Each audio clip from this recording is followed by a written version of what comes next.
विजय classes Jaipur पर आप सभी दोस्तों का स्वागत है। हम पढ़ रहे हैं आर्थिक समीक्षा 2025-26, जिसमें कृषि के बारे में पढ़ रहे हैं। कृषि में क्या क्या पढ़ लिया था अपन ने, तो कृषि में राज्य की स्थिति क्या है, कृषि और संबंधित क्षेत्र का योगदान कितना रहा राज्य की जीडीपी में, स्थिर कीमतों पर कितना रहा, प्रचलित कीमतों में कितना रहा। इसके अलावा अपन ने इसमें जो भू उपयोग सांख्यिकी 2024-25 है, उसमें कौन कौन से वानिकी क्षेत्र में कितना योगदान, शुद्ध बोया गया क्षेत्रफल कितना था, उनका अध्ययन अच्छी प्रकार से किया गया है। और भू उपयोग में राजस्थान में कितना प्रतिशत क्षेत्रफल पर अनाज बोया गया, 343.43 लाख हेक्टेयर क्षेत्रफल पर कितना बोया गया, और शुद्ध बोया गया क्षेत्रफल कितना था, 53.02% के आसपास था। उसका अध्ययन अपन कर चुके हैं। आगे अपन इस वीडियो में विभिन्न सरकार के द्वारा योजनाएं चलाई गई उनका अध्ययन करेंगे। तो फसल एवं बागवानी क्षेत्र में कौन कौन सी योजनाएं चलाई गई उनका अध्ययन इस वीडियो में करने वाले हैं। इससे पहले अपन ने उत्पादन और सभी उन जो उत्पादन में राजस्थान का कौन कौन सा स्थान है, विभिन्न फसलों में उनका स्थान देख लिया है। तो बाजरा, राई एवं सरसों, बाजरा, राई, सरसों और गवार में प्रथम स्थान है। इसके अलावा मोटे अनाज में भी राजस्थान का प्रथम स्थान है। कुल तिलहन में भी राजस्थान का प्रथम स्थान है। और मूंगफली का द्वितीय स्थान है। मूंगफली का कौन सा स्थान है, द्वितीय स्थान है। तीसरे स्थान में कौन कौन सी फसलें हैं, तो चना, ज्वार और सोयाबीन, इनका राजस्थान का तृतीय स्थान है। इनका अपन ने अध्ययन कर लिया है, ये सभी अपन ने अध्ययन कर चुके हैं। प्रचलित कीमतों पर पशुधन उत्पादों का प्रतिशत हिस्सा कितना है, दूध में 79.60% ये पढ़ लिया है। ये भू उपयोग सांख्यिकी 2024-25 भी अपन ने पढ़ ली है। इसको देख लेना एक बार, कितनी है, 53.02% शुद्ध बोया गया क्षेत्रफल है। इसके अलावा वानिकी क्षेत्रफल कितना है, 8 कितना है, 13%, 8.30%। और गैर कृषि क्षेत्र कितना है, गैर कृषि उपयोग हेतु 5.96%, कितना है, 5.96%। उष्णता कृषि योग्य भूमि 6.85%, स्थायी चरागाह एवं अन्य गोचर भूमि 4.81%, कृषि योग्य बंजर भूमि 10.11%, अन्य चालू पड़त भूमि 5.62% और चालू पड़त भूमि 5.22%। ये आने वाले एग्जाम में महत्वपूर्ण है। ये क्लास आने वाले सभी एग्जाम RS, SI, पटवार, वीडियो, LDC, बड़ी भर्ती, CET, first grade, second grade, assistant professor जैसे एग्जामों में महत्वपूर्ण होने वाली है। राजस्थान के सभी एग्जामों में आर्थिक समीक्षा बहुत ही महत्वपूर्ण होती है, क्योंकि हर एग्जाम ये सब पढ़ लिए हैं। प्रचलित जोतधारक क्या होती हैं, महिलाओं की प्रचलित जोतधारक कितनी है, उनका अध्ययन अपन ने पिछले वीडियो में कर लिया है। प्रमुख फसल उत्पादक क्षेत्र पढ़ लिए हैं अपन ने। ये राजस्थान में कृषि जलवायु क्षेत्र 10 का 10 अपन ने पढ़ लिए हैं, उनका अध्ययन अपन ने पिछले वीडियो में कर लिया है। तो राजस्थान में अनाज उत्पादन कितना रहा, 236.85 लाख मीट्रिक टन, खरीफ में अलग, रबी में अलग। दलहन का कितना रहा, 47.13 लाख, खरीफ में अलग और रबी में अलग। खाद्यान्न उत्पादन टोटल कितना रहा, 283.98 लाख मीट्रिक टन। खरीफ में कितना रहा, इसमें से 89.55 लाख मीट्रिक टन, रबी में 194.43 लाख मीट्रिक टन। तिलहन का उत्पादन 100.46 लाख मीट्रिक टन उत्पादन हुआ है, खरीफ में और रबी में अलग अलग दिया हुआ है। गन्ना का उत्पादन कितना रहा, 3.61 लाख मीट्रिक टन, जो पिछली बार कितना था, 4.65 लाख मीट्रिक टन। कपास रुई उत्पादन 17.94 लाख गांठें उत्पादित हुई। एक गांठ में कितना, तो 170 किलोग्राम होता है। इसका अध्ययन अपन ने कर चुके हैं। ये देख लिए अपन ने। राजस्थान का राई एवं सरसों में प्रथम स्थान है, योगदान 43.43%, बाजरा में 41.34%, कुल तिलहन में 23.61%, मोटे अनाज में 14.21% योगदान और गवार में राजस्थान का 88.80% देश के कुल उत्पादन में राजस्थान का योगदान है। तो राजस्थान में कौन 5 चीजों में प्रथम स्थान है, राई, सरसों, बाजरा, कुल तिलहन, मोटा अनाज और गवार में प्रथम स्थान है। इसके अलावा मूंगफली में राजस्थान का द्वितीय स्थान है, भारत में तृतीय स्थान है। 19.91% देश की मूंगफली उत्पादन में राजस्थान का योगदान है। चना में 17.39 तीसरा स्थान है, कुल तिलहन में तीसरा स्थान, सोयाबीन में तीसरा स्थान 8.96% के साथ में। ये आंकड़े कब के हैं, कृषि सांख्यिकी एवं झलक 2024 कृषि एवं किसान कल्याण मंत्रालय भारत सरकार द्वारा जारी किए गए हैं। अब पढ़ते हैं अपन किसानों के लिए जो एकीकृत सहायता प्रणाली है वो कौन कौन सी हैं। तो कौन कौन बीज के क्षेत्र में कौन कौन सी योजनाएं चला रखी है सरकार के द्वारा। मृदा स्वास्थ्य कार्ड योजना, मृदा स्वास्थ्य के लिए कौन कौन सी। साख जो ऋण उपलब्ध करवाती हैं कृषकों को, वो कौन कौन सी योजनाएं। बीमा तकनीकी क्षेत्र में क्या क्या प्रशिक्षण दिए जा रहे हैं उनका, और तकनीकी सुधार क्या क्या किए जा रहे हैं कृषि में, उनका अध्ययन करते हैं। कौन कौन सी योजनाएं, तो बीज के क्षेत्र में मुख्यमंत्री बीज स्वावलंबन योजना कब चलाएगी, 2017 में। कब आएगी, 2017 में। और नई फसल किस्मों का प्रोत्साहन देना। नई फसल किस्मों का प्रोत्साहन देना, ये दोनों योजनाएं चलाई गई हैं। मृदा स्वास्थ्य कार्ड योजना कब चलाई गई? 2019 में, फरवरी 2019 में। जैव एवं नैनो उर्वरक का उत्पादन किया जा रहा है। गोवर्धन जैविक उर्वरक योजना जो भी हाल ही में चलाई गई है 2025 में। साख के लिए जो ऋण उपलब्ध करवाए जाते हैं किसानों के लिए, किसान क्रेडिट कार्ड योजना। किसान क्रेडिट कार्ड कब से शुरू हुए हैं? 1998 से। 0% ब्याज दर पर अल्पकालीन फसली ऋण उपलब्ध करवाना। कृषि अवसंरचना निधि बनाई गई सरकार के द्वारा। बीमा के क्षेत्र में प्रधानमंत्री फसल बीमा योजना जो 2015-16 में लाई गई। तकनीकी क्षेत्र में नमो ड्रोन दीदी योजना, कृषि क्लिनिक योजना लाई गई है। और प्रशिक्षण के लिए किसानों की क्षमता निर्माण करने के लिए प्रशिक्षण उपलब्ध करवा रहे हैं। अब शुरुआत में बीज के क्षेत्र में कौन कौन सी योजनाएं हैं उनका अध्ययन करते हैं। तो मुख्यमंत्री बीज स्वावलंबन योजना, तो इसका उपयोग किसानों द्वारा स्वयं के उपयोग हेतु उनके स्वयं के खेतों पर उन्नत बीज उत्पादन किया जाना योजना का एक मुख्य उद्देश्य है। तो मुख्य उद्देश्य क्या है? किसानों द्वारा स्वयं के उपयोग हेतु उनके स्वयं के खेतों पर उन्नत बीज उत्पादन किया जाना योजना का क्या है? मुख्य उद्देश्य है। इस योजना अंतर्गत गेहूं, जौ, चना, ज्वार, सोयाबीन, सरसों, मूंग, मोठ एवं उड़द की 10 वर्षों तक उन्नत किस्मों का बीज उत्पादन किया जाता है। कौन कौन सी? गेहूं का, चना, ज्वार, सोयाबीन, सरसों, मूंग, मोठ एवं उड़द की 10 वर्षों की उन्नत किस्मों का बीज उत्पादन किया जाता है। ये योजना कब आई थी? 2017 में। कब आई थी? 2017 में। 2017 में 3 कृषि जलवायु प्रदेशों पर यह लागू हुई थी। 3 कृषि जलवायु प्रदेशों पर यह लागू हुई थी। और 2018-19 के बजट में कितने में? 10 कृषि जलवायु प्रदेशों में यह पूरे राज्य में लागू कर दी गई। ये बहुत ही इंपॉर्टेंट है, क्वेश्चन पूछा जाता है। और किसानों को विभिन्न फसलों की नवीन जारी किस्मों लोकप्रिय बनाने के उद्देश्य से निःशुल्क बीज मिनीकट उपलब्ध भी करवाए गए। और वर्ष 2025-26 में खरीफ एवं रबी मौसम में किसानों को कुल 31.50 लाख बीज मिनीकट वितरित किए गए हैं। याद रख लेना है। उर्वरक और मृदा स्वास्थ्य के लिए कौन कौन सी योजना? उर्वरक और मृदा स्वास्थ्य के लिए राजस्थान के विविध कृषि जलवायु क्षेत्रों में फसल उत्पादन को बढ़ाने और स्वास्थ्य बनाए रखने के लिए रासायनिक उर्वरकों और जैविक उर्वरकों का संतुलित उपयोग अत्यंत आवश्यक है। इसी उद्देश्य से वर्ष 2025-26 में दिसंबर तक 4.79 लाख मृदा नमूने एकत्रित किए हैं। किस योजना के साथ? मृदा स्वास्थ्य कार्ड योजना के तहत।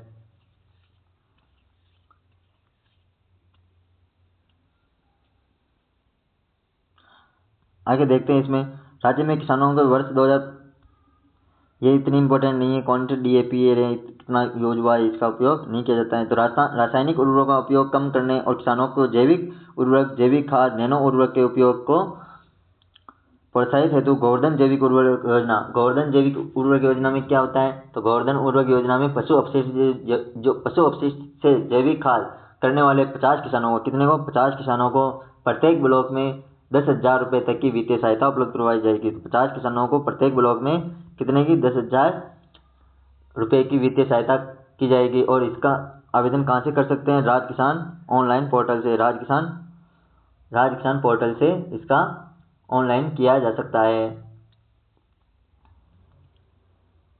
गोवर्धन जैविक उर्वरक योजना प्रारंभ की गई किसके लिए? किसानों में जैविक उर्वरक, जैविक खाद और नैनो उर्वरक के उपयोग को प्रोत्साहित करने हेतु।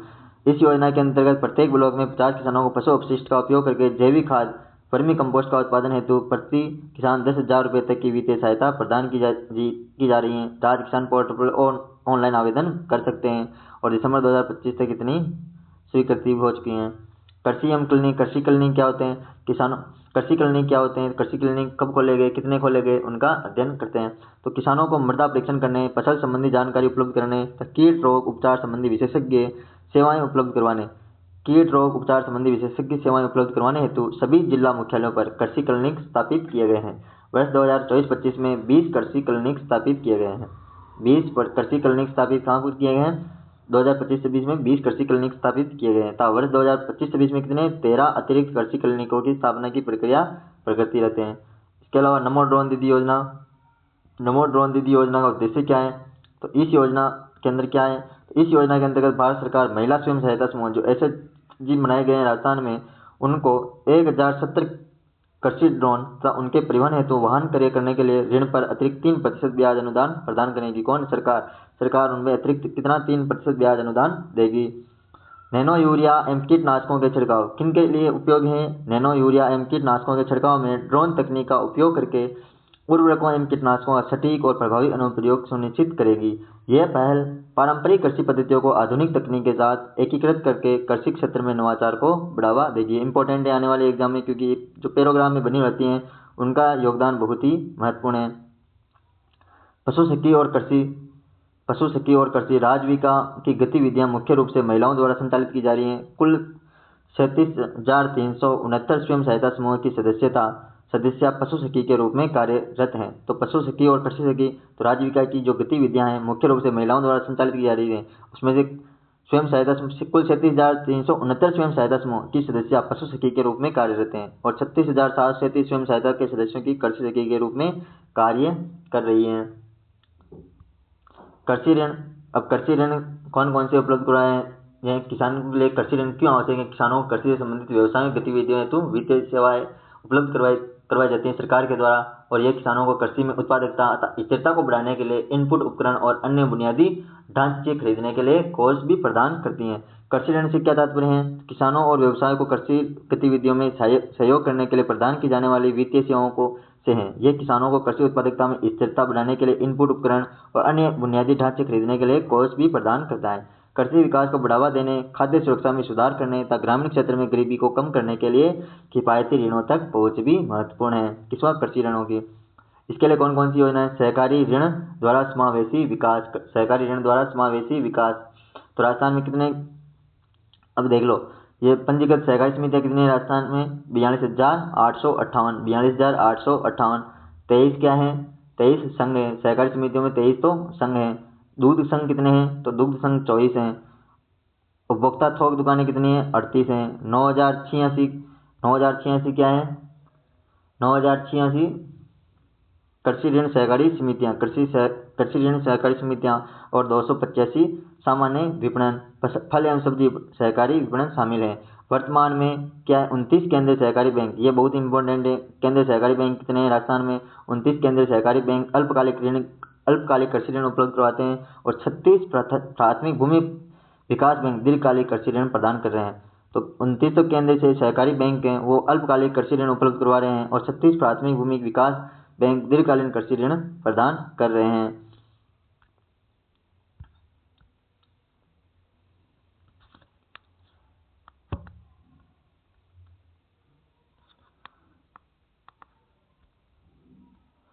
वर्ष 2025-26 तक के दौरान प्राथमिक भूमि विकास बैंक द्वारा 209 करोड़ रुपए के लक्ष्य के विरुद्ध 95.13 करोड़ रुपए के दीर्घकालीन ऋण उपलब्ध करवाए गए हैं।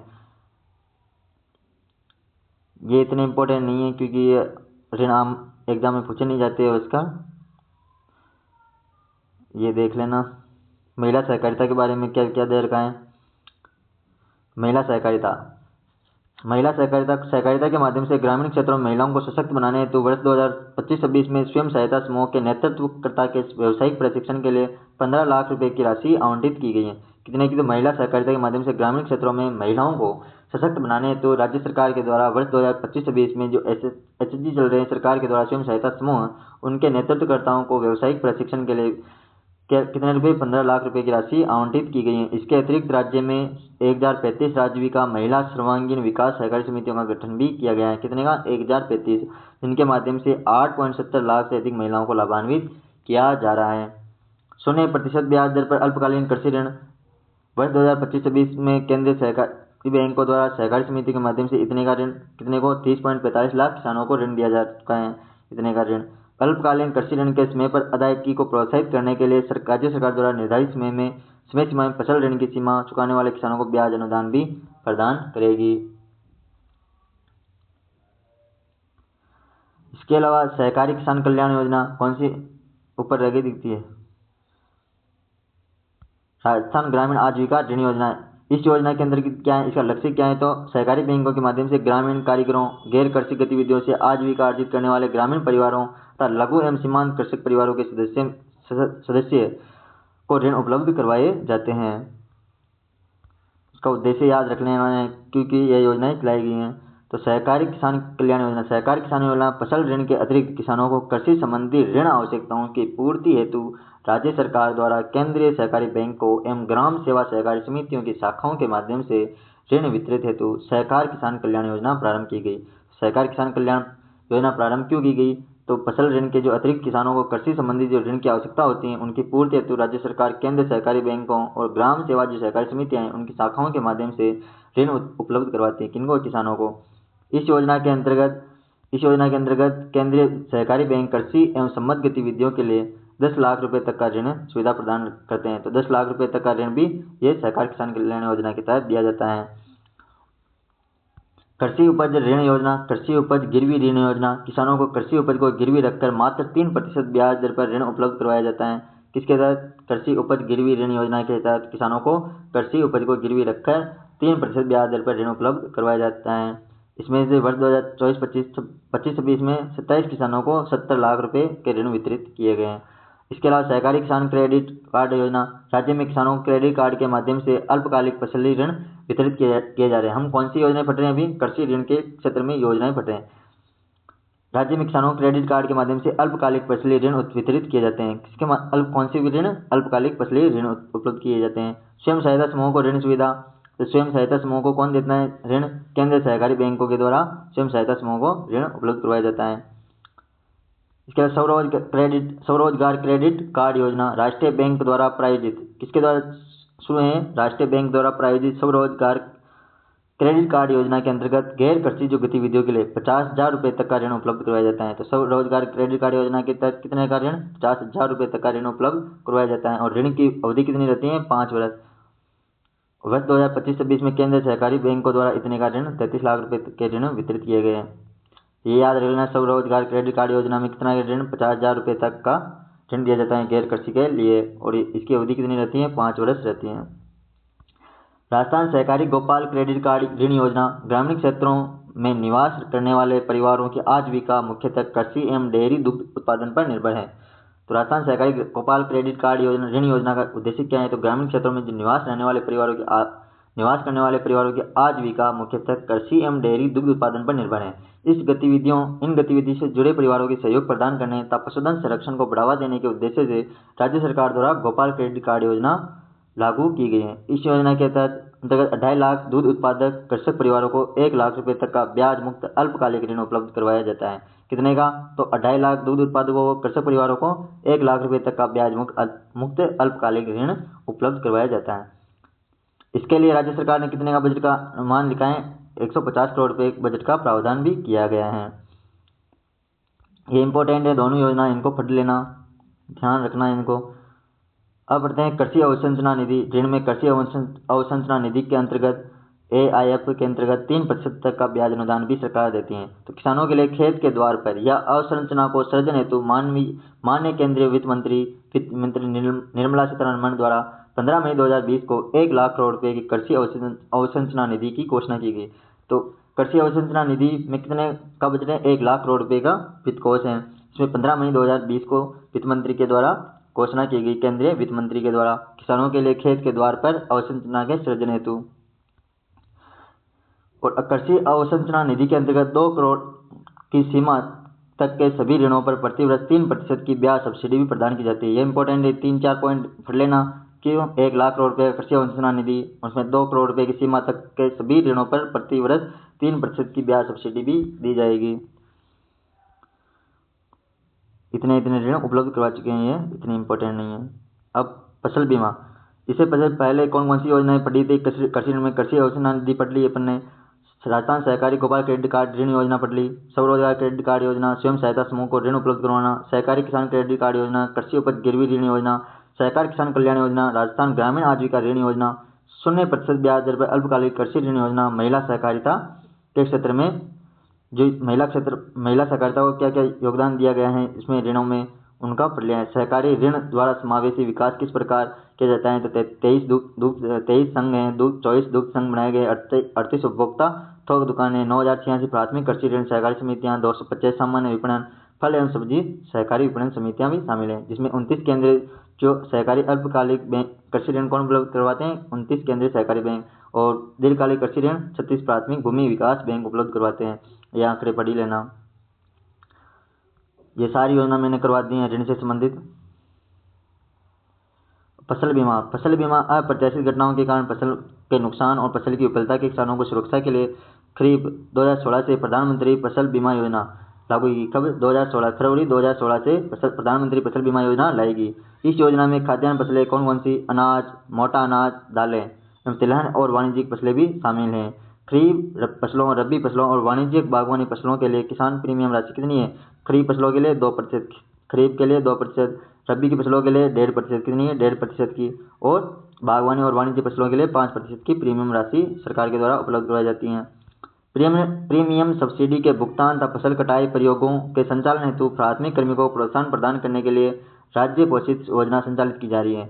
वर्तमान सरकार के कार्यकाल में 15 दिसंबर 2023 से 31 दिसंबर 2025 तक पात्र किसानों को लगभग कितने का? 6,206 करोड़ रुपए के बीमा का भुगतान किया जा चुका है।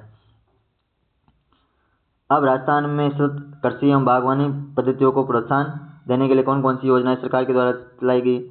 तो राजस्थान में बागवानी विकास की अपार संभावनाएं। यह ग्रामीण लोगों के अतिरिक्त रोजगार के अवसर प्रदान करने के साथ वह ग्रामीण अर्थव्यवस्था को कृषि प्रसंस्करण एवं अन्य सहायक गतिविधियों को प्रोत्साहित कर कृषि विविधीकरण को भी बढ़ावा देती हैं। वर्ष 2025-26 के लिए दिसंबर 2000 तक है ना, दिसंबर तक ही है। वर्ष 2025-26 के लिए राज्य योजना के अंतर्गत केंद्रीय अंश सहित इतने का 1918 करोड़ रुपए का बजट का प्रावधान किया गया है। कौन कौन सी योजनाएं चलाई गई हैं? तो बागवानी के लिए तो राष्ट्रीय बागवानी मिशन, फल, मसाले, फूलों जैसी विभिन्न बागवानी फसलों के क्षेत्रफल, उत्पादन और उत्पादकता को बढ़ाने के लिए ये योजना चयनित 41 जिलों में लागू की जा रही है। कितने जिलों में? 41 जिलों में। पहले 31 जिलों में थी, अब 41 जिलों में लागू की जा रही है। फल, फूलों, मसालों के उत्पादन को बढ़ाने के लिए ये योजना लाएगी। फलोद्यान इतने में, ये ग्रीन हाउस ये इतना इम्पोर्टेंट नहीं है, इनको आंकड़े याद भी नहीं रहते। राष्ट्रीय बांस मिशन कब आया? तो राष्ट्रीय बांस मिशन ये एक केंद्र प्रायोजित योजना है जिसे अभी लागू किया जाना है। इस योजना के अंतर्गत सार्वजनिक एवं निजी क्षेत्रों में बांस पौधों के उत्पादन हेतु उच्च तकनीक एवं लघु नर्सरियों का विकास किया जाएगा। साथ ही कौशल विकास प्रशिक्षण कार्यक्रम एवं सेमिनार का आयोजन भी किया जाएगा।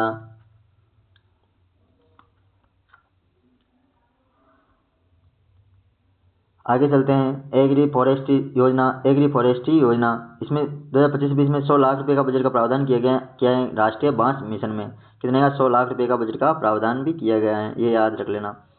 एग्रो फॉरेस्ट्री योजना, इस योजना के अंतर्गत सार्वजनिक और निजी दोनों क्षेत्रों में नई नर्सरियां जिसमें उच्च तकनीक वाली बड़ी एवं छोटी जो नई नर्सरियों की स्थापना की जाएगी तथा विद्यमान नर्सरियों में पौध उत्पादन का प्रावधान भी है। वर्ष 2025-26 में राज्य के 3 अलग अलग स्थानों पर सार्वजनिक क्षेत्रों में 4 उच्च तकनीक वाली नर्सरियां स्थापित की जाएगी और इसमें कितने का बजट? 285 लाख रुपए का बजट रखा गया है। 285 लाख रुपए का बजट रखा गया है। राष्ट्रीय कृषि विकास योजना जो कब आई? 2007-8 में आई थी। 2007-8 में आई थी। केंद्र राज्य का अनुपात इसमें कितना है? 60-40 है। कृषि में निवेश बढ़ाना इसका उद्देश्य है। तो इस योजना के अंदर खजूर की खेती को राष्ट्रीय बागवानी मिशन NHM से वंचित जिलों में बागवानी विकास तथा शहरी क्षेत्रों में सब्जी क्लस्टर जैसी पहलों को शामिल किया गया है। इसके साथ ही संरक्षित खेती को बढ़ावा देने तथा नर्सरी विकास के लिए झालावाड़, धौलपुर, टोंक, बूंदी, चित्तौड़गढ़, सवाई माधोपुर, बस्सी एवं नानता कोटा में उत्कृष्टता केंद्रों को सुदृढ़ करने पर ध्यान केंद्रित करती है। कौन? राष्ट्रीय कृषि विकास योजना कब आई थी? राष्ट्रीय कृषि विकास योजना 2007-8 में। इसमें केंद्र और राज्य का अनुपात कितना है? 60-40। कौन कौन से जिलों में नर्सरी विकास की जाएगी? झालावाड़, धौलपुर, टोंक, बूंदी, चित्तौड़गढ़, सवाई माधोपुर, बस्सी, जयपुर में नानता कोटा में उत्कृष्टता केंद्र स्थापित किए जाएंगे। कृषि सुधार के लिए प्रमुख पहले सरकार के द्वारा कौन कौन सी की? कृषि सुधार के लिए कौन कौन सी पहले सरकार के द्वारा की जा रही हैं? तो उसमें देखते हैं राष्ट्रीय खाद्य सुरक्षा एवं पोषण मिशन। राष्ट्रीय खाद्य सुरक्षा एवं पोषण मिशन गेहूं एवं दलहन हेतु किसके लिए? गेहूं एवं दलहन हेतु राष्ट्रीय खाद्य सुरक्षा एवं पोषण मिशन। यह मिशन कब राज्य में रबी में 2007-8 में केंद्र प्रायोजित योजना के रूप में प्रारंभ किया गया। कब? 2007-8 में। इस मिशन के अंतर्गत उन्नत प्रौद्योगिकी पर आधारित फसल प्रदर्शन का आयोजन, प्रमाणित बीजों का वितरण किया जाएगा, सूक्ष्म पोषक तत्वों, जैविक उर्वरकों के उपयोग को बढ़ावा दिया जाएगा, जिसमें का उपयोग, पौध संरक्षण रसायन, जैव एजेंट, जैव कीटनाशक, खरपतवारनाशी का उपयोग, फसल प्रणाली आधारित प्रशिक्षण एवं पेसिंग यानी बाड़बंदी के उपयोग से प्रोत्साहित करने से संबंधित महत्वपूर्ण गतिविधियां शामिल रहेगी। और एक मिशन वर्ष 2025-26 में राज्य के 18 जिलों को गेहूं की खेती के लिए शामिल किया गया है, जिसमें ये जिले शामिल हैं 18 जिले याद भी नहीं होंगे। दलहन के अंतर्गत राज्य के सभी 41 जिलों को शामिल किया गया है, जबकि गेहूं में 18 जिलों को शामिल किया गया है। भारत सरकार ने रबी 2025-26 में दलहन हेतु राष्ट्रीय खाद्य सुरक्षा एवं पोषण मिशन को केंद्र प्रायोजित योजना दलहन में आत्मनिर्भरता इस मिशन जो 6 वर्षों के लिए चलाया गया था, सरकार के द्वारा अरहर, उड़द और मसूर के लिए जो चलाया गया था 2025-26 के बजट के अनुसार उसमें शामिल कर लिया है। राज्य में दलहन उत्पादन को बढ़ाने विशेष रूप से तुअर, उड़द एवं मसूर पर केंद्रित करने, किसानों को जलवायु अनुकूलन बीजों के उत्पादन एवं उपलब्धता को बढ़ावा देने, दलहन की खेती के क्षेत्रफल में वृद्धि करने, कटाई उपरांत भंडारण एवं प्रबंधन तकनीकों को प्रोत्साहित करने, NCCF एवं नेफेड द्वारा तुअर, उड़द एवं मसूर की 100% खरीद। कौन कौन खरीद करेगी? NCCF, नेफेड द्वारा तुअर, उड़द एवं मसूर की 100% खरीद सुनिश्चित करने, PM आशा के अंतर्गत मूल्य समर्थन योजना MSP के मानदंडों के अनुसार अन्य दलहनों की खरीद सुनिश्चित करने तथा प्रोटीन की मात्रा में वृद्धि करने के लिए सरकार ने वर्ष 2025-26 से 2030-31 की अवधि के हेतु एक नई योजना दलहन में आत्मनिर्भरता मिशन को स्वीकृति दी है। दलहन में आत्मनिर्भरता मिशन की स्वीकृति दी है। ये बहुत ही इंपॉर्टेंट है, आने वाले एग्जाम में महत्वपूर्ण है। इसके अलावा मोटे अनाज हेतु राष्ट्रीय खाद्य सुरक्षा एवं पोषण मिशन 2018-19 के से मोटे अनाज के अंतर्गत मक्का एवं जौ को राष्ट्रीय खाद्य सुरक्षा एवं पोषण मिशन में शामिल किया गया है। तो मोटे अनाजों में कौन कौन शामिल है? मक्का एवं जौ। इस योजना के अंतर्गत उन्नत प्रौद्योगिकी आधारित फसल प्रदर्शन को आयोजन, प्रमाणित बीजों का वितरण, सूक्ष्म पोषक तत्वों, जैव उर्वरकों के उपयोग को बढ़ावा देने तथा पौध संरक्षण रसायनों एवं जैव एजेंट, जैव कीटनाशक, खरपतवार के उपयोग जैसे महत्वपूर्ण गतिविधियां शामिल हैं। और वर्ष 2025-26 में राज्य में मक्का की खेती हेतु 9 जिले कौन कौन से? इसमें 12, झालावाड़, बांसवाड़ा, डूंगरपुर जो नीचे के जिले हैं दक्षिण पूर्वी क्षेत्र उनमें ही मक्का सर्वाधिक होता है। तो 12, झालावाड़, बांसवाड़ा, डूंगरपुर, सलूमबर, उदयपुर, भीलवाड़ा, चित्तौड़गढ़ एवं राजसमंद को शामिल किया गया है। 9 जिलों में कौन कौन से? 12, झालावाड़, बांसवाड़ा, डूंगरपुर, सलूमबर, उदयपुर, भीलवाड़ा, चित्तौड़गढ़, राजसमंद को शामिल किया गया है। इसी प्रकार जौ की खेती में भी 9 जिले कौन कौन से? जौ की खेती में अजमेर, ब्यावर, जयपुर, डिडवाना, कुचामन, सीकर, चूरू, श्रीगंगानगर, हनुमानगढ़, भीलवाड़ा को शामिल किया गया है। किसमें? जौ को। किसके तहत? मोटे अनाज हेतु राष्ट्रीय खाद्य सुरक्षा एवं पोषण मिशन कल आया 2018-19 से।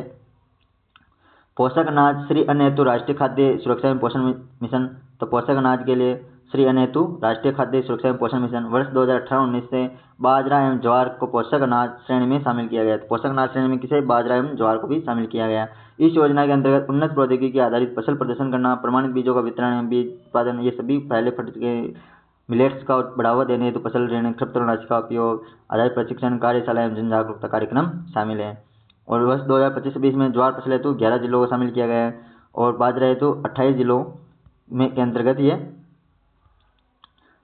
को शामिल किया गया। 28 जिलों को बाजरे में शामिल किया गया। वाणिज्यिक फसलों हेतु राष्ट्रीय खाद्य सुरक्षा एवं पोषण मिशन। वाणिज्यिक फसलों के लिए इस मिशन के अंतर्गत भी एकीकृत फसल प्रबंधन में प्रथम पंक्ति प्रदर्शन, पौध संरक्षण, जैव एजेंट, ट्रैप एवं लेवर के उपयोग पर प्रशिक्षण कार्यक्रम, कीट एवं रोगों के उचित नियंत्रण, प्रबंधन तथा जागरूकता बढ़ाने हेतु प्रशिक्षण कार्यक्रम जैसी महत्वपूर्ण गतिविधियां शामिल की गई हैं।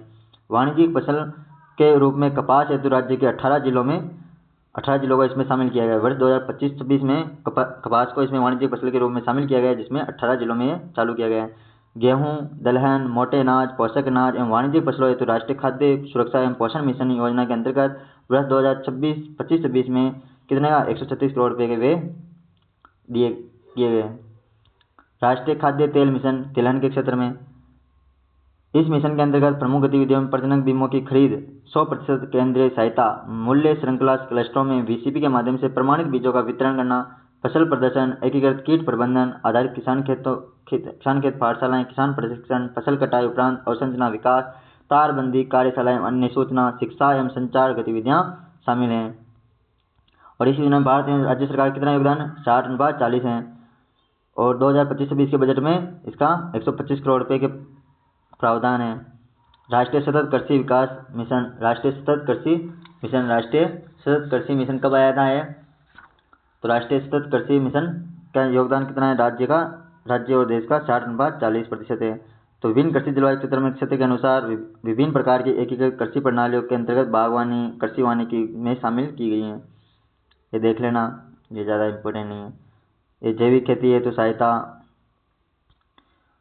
जैविक खेती के हेतु क्या क्या अनुदान अनुकूलन परीक्षण केंद्र बनाए जा रहे हैं। अनुकूलन परीक्षण केंद्र राज्य कृषि विश्वविद्यालयों द्वारा विभिन्न कृषि जलवायु क्षेत्रों में अनुशंसित नई कृषि तकनीकों की अनुकूलता एवं आर्थिक व्यवहार्यता का परीक्षण करते हैं। इसके अतिरिक्त राज्य निधि के अंतर्गत जैविक खेती के क्षेत्र में उत्कृष्ट कार्य करने वाले 3 किसानों को प्रति वर्ष 1 लाख रुपए का प्रोत्साहन पुरस्कार भी दिया जाता है। किसके जैविक खेती हेतु सहायता के लिए 3 किसानों को प्रति वर्ष 1 लाख रुपए का क्या दिया जाएगा, प्रोत्साहन पुरस्कार दिया जाएगा।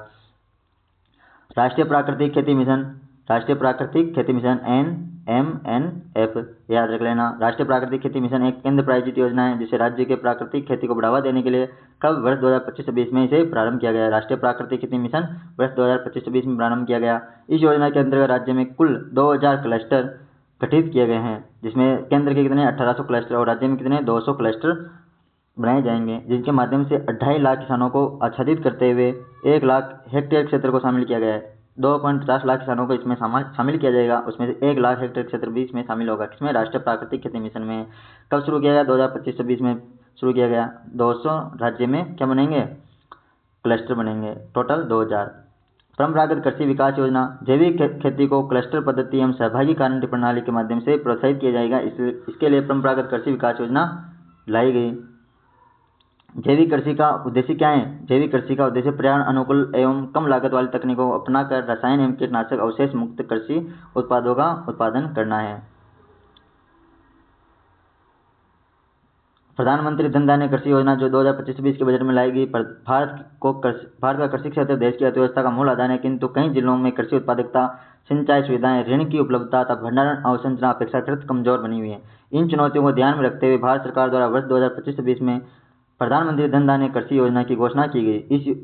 यह योजना वर्ष 2025-26 से प्रारंभ होकर 6 वर्षों की अवधि के लिए, कितने वर्षों के लिए, 6 वर्षों की अवधि के लिए क्रियान्वित की जाएगी। इस योजना में 11 मंत्रालय एवं विभागों की प्रमुख योजनाएं एकीकृत भी की गई हैं और ये कितने जिलों में, देश के 100 आकांक्षी कृषि जिलों के समग्र कृषि विकास हेतु गठित की गई हैं। कृषि क्षेत्र में उत्पादकता, विविधता, आय एवं सततता को बढ़ावा देने हेतु इस योजना के अंतर्गत राज्य से चयनित जिले कौन कौन से, बाड़मेर, जैसलमेर, पाली, नागौर, जोधपुर, बीकानेर, चूरू एवं जालौर, 8 जिले राजस्थान के शामिल हैं। इसमें प्रधानमंत्री धन धान्य कृषि योजना ये पढ़ा दी है मैंने पहले भी, ये इंपॉर्टेंट नहीं है चैप्टर। फसल कटाई के बाद प्रबंधन में कौन कौन सी सरकार के द्वारा योजना चलेगी। फसल कटाई के बाद प्रबंधन कृषि क्षेत्र एक महत्वपूर्ण भूमिका निभाता है। प्रभावी खाद्य उत्पादन एवं वितरण की प्रणाली के आधार के रूप में कार्य करता है। इसमें कटाई के बाद कृषि उत्पादों को रखने के लिए विभिन्न सुविधाएं और तकनीकें जैसे भंडारण इकाइयां, प्रसंस्करण संयंत्र, परिवहन नेटवर्क भी शामिल होते हैं। फसल कटाई के बाद प्रबंधन न केवल अपशिष्ट को कम करके खाद्य सुरक्षा और पोषण को बढ़ाता है, बल्कि किसानों की बाजार तक पहुंच और लाभप्रदता में सुधार करके आर्थिक स्थिरता को भी बढ़ावा देता है। फसल कटाई के बाद वर्तमान अपर्याप्त सुविधाओं और प्रक्रियाओं के कारण कृषि उत्पादकता और स्थिरता में रुकावट डालने वाली चुनौतियों का समाधान करने के लिए तकनीकी प्रगति और क्षमता निर्माण जैसी प्रभावी प्रबंधन रणनीतियों की आवश्यकता है। भंडारण के क्षेत्र में सरकार के द्वारा क्या किया जा रहा है, तो कृषि में भंडारण आवश्यक है, क्योंकि ये कटाई के बाद फसलों की गुणवत्ता बनाए रखने, फसलों के खराब होने से बचाने तक कीटों से होने वाले नुकसान में सहायक होती हैं। प्रभावी भंडारण प्रणालियां अपव्यय को कम करती हैं तथा किसानों की बाजार की परिस्थितियां अनुकूल होने तक अपने उत्पादों को सुरक्षित रखने की सुविधाएं भी प्रदान कर खाद्य सुरक्षा में योगदान देती हैं, जिससे उनकी आय स्थिर होती है। राजस्थान राज्य भंडारण खाद्य निगम, राजस्थान राज्य भंडारण निगम राज्य में कृषि उत्पादों में वैज्ञानिक भंडारण के लिए गोदामों का विकास एवं प्रबंधन करने वाली नोडल एजेंसी है। तो राजस्थान में कौन नोडल एजेंसी है भंडारण के लिए, राजस्थान राज्य भंडारण निगम। वर्तमान में राज्य में 36 जिलों में 97 गोदाम है, कितने 36 जिलों में 97 गोदाम है, जिनकी दिसंबर 2025 तक कुल भंडारण क्षमता कितनी है, 17.25 लाख मेट्रिक टन। ये याद रख लेना, कितनी है भंडारण क्षमता, कितनी है राजस्थान की, 17.25 लाख मेट्रिक टन है। वर्ष 2025-26 के दौरान दिसंबर 2025 तक गोदामों का औसत उपयोग 8.25 लाख मेट्रिक टन था, जो कुल भंडारण क्षमता के औसत उपयोग का कितना है, 48% है। सरकार SC/ST किसानों, उत्पादक संगठनों, सामान्य किसानों और सहकारी समितियों को भंडारण शुल्क पर क्रमशः 70%, SC/ST को कितना 70%, उत्पादक संगठनों को 4% एवं सामान्य किसानों को 30% और सहकारी समितियों को भंडारण शुल्क हेतु 10% की छूट प्रावधान करती है, जो अन्य सभी राज्य भंडारण निगमों को केंद्रीय भंडारण निगम की तुलना में क्या है, सर्वाधिक है। वर्ष 2025-26 में निगम में 0.03 लाख मेट्रिक टन भंडारण क्षमता का निर्माण किया है, जो 0.37 लाख मेट्रिक टन क्षमता के निर्माणाधीन है। ये देख लेना, ये मैंने बढ़ा दिए।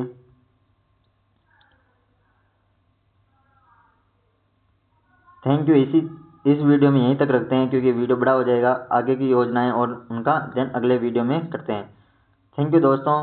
इसके साथ ही अपन कृषि क्षेत्र में पूरा होने वाला है अब ये, इसलिए सभी योजनाएं पढ़ रहे हैं, उसमें लिए टाइम लग रहा है इस वीडियो में, इस अध्याय में, इसलिए ध्यान से देखें सभी वीडियो।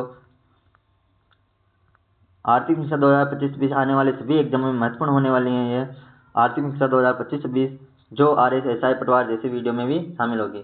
थैंक यू दोस्तों।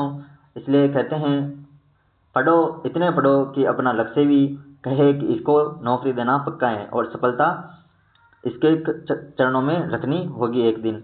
इसलिए भगवान से प्रार्थना मैं यही करता हूँ कि आप सभी जल्द ही सक्सेस हो, सफलता को प्राप्त करें और माता पिता का आशीर्वाद आप पर बना रहे। थैंक यू, धन्यवाद दोस्तों।